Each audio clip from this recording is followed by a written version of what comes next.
Mike Jackson here from Best of the Tetons in Jackson Hole, Wyoming.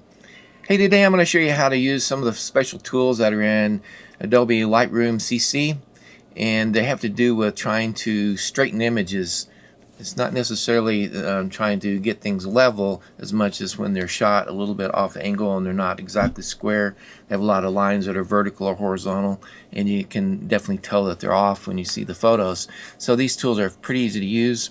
You need to have Adobe Lightroom CC to make this work, and if you have some of the old box versions of Lightroom, you'll probably want to upgrade it. I brought in 6 images for this little project as examples, and I'll run through them really fast here. This is taken down in Evanston, Wyoming. You can see things aren't quite square pretty much anywhere. Again, not square, not parallel, not vertical.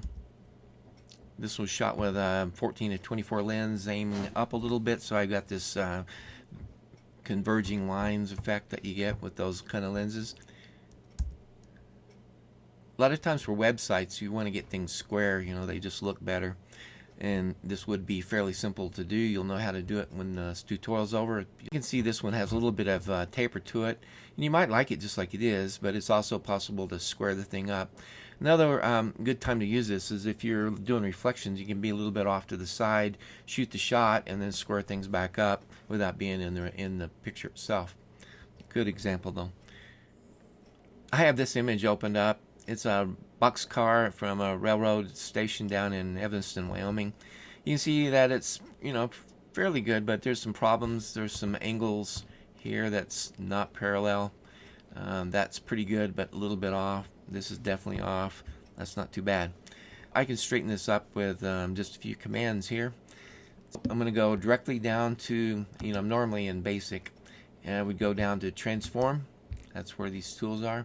And I could do the auto, and I can do any of these levels and verticals, but I know what I want to do here is guided. And this gives me a set of tools. I'm going to go parallel, drag out. I'm going to click one time, drag out, click again, or release. Click, release. That fixed most of it, right? And so now I've got, you can do 2 lines, but you can do as many as 4. I'm going to do all 4 since I can. Okay, that's fixed most of it. I have the hit the R command that will let me, if I like to, I can use some of these constrained proportion, but I'm just going to use the normal one here, unconstrained. And maybe I'll bring in a little bit on the side. Or let me change my mind. I'll do 2/3, 2 to 3, and still adjust it. I can do some adjustments in the basic tab.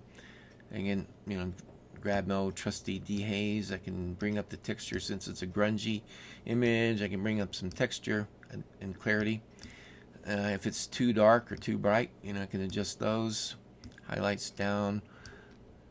Shadows in this case down are probably pretty good. And I can put vignettes and do all the other stuff that you normally do. So let's call this one good. And we'll go jump to the next one. This image I've already done a little bit of work on. You can see, you know, exposure changes and clarity and texture and all that. I've already adjusted that. So really the problem at this point now is I have these tapers here on the building, and I want to fix that real quick. And so I'm going to do the very same thing. I'll jump down to transform. Again, I can do the auto, and I can do level and vertical and all that, but I know what I want to do here is guided, and all I'll do is drag up from this corner and this corner, and that'll do most of the work right there.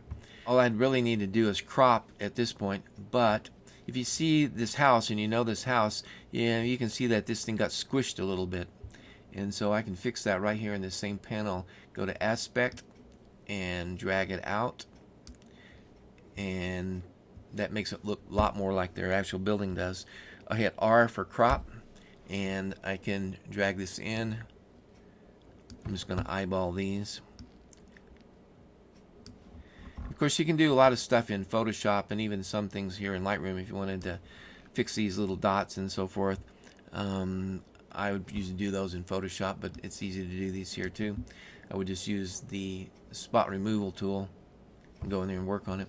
You know, color's pretty close to being good. I'll double click on it, and now I can either export the file, save it, or do whatever you do with any of your files in Lightroom. I think you can see this works fairly well, works fairly fast. There's a lot of applications for it within almost everybody's photography, and makes things a lot cleaner looking. But wait, there's more. If you really love Photoshop and you like to work there mostly, but you like what you just saw, there's a solution for you. All you have to do is you have an open image, and you go to Filter, Adobe Camera Raw Filter. It'll bring up the Adobe Camera Raw options, and you can go to Geometry, and the last one in this little group is Guided, and basically do the same thing as we did over in the other one. Drag out your guidelines,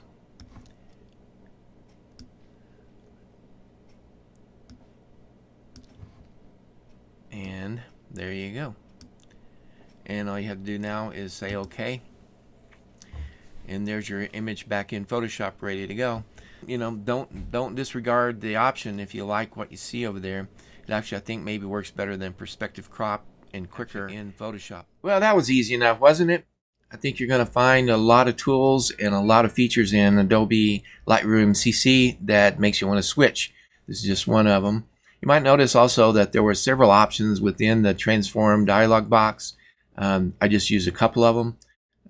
One of them, of course, we expanded the building out a little bit because it was squished. You can do the same thing if you use a wide angle lens. You can change the aspect ratio to make the mountains look a little taller. They sometimes feel like they get squished too. So I hope you got some information out of this. You know, check back often. Also, check out bestofthetetons.com. That's my blog, local area Grand Teton National Park blog, and Teton Images. That's where I have some photos for sale. And of course, I'm on Instagram and Facebook as Best of the Tetons.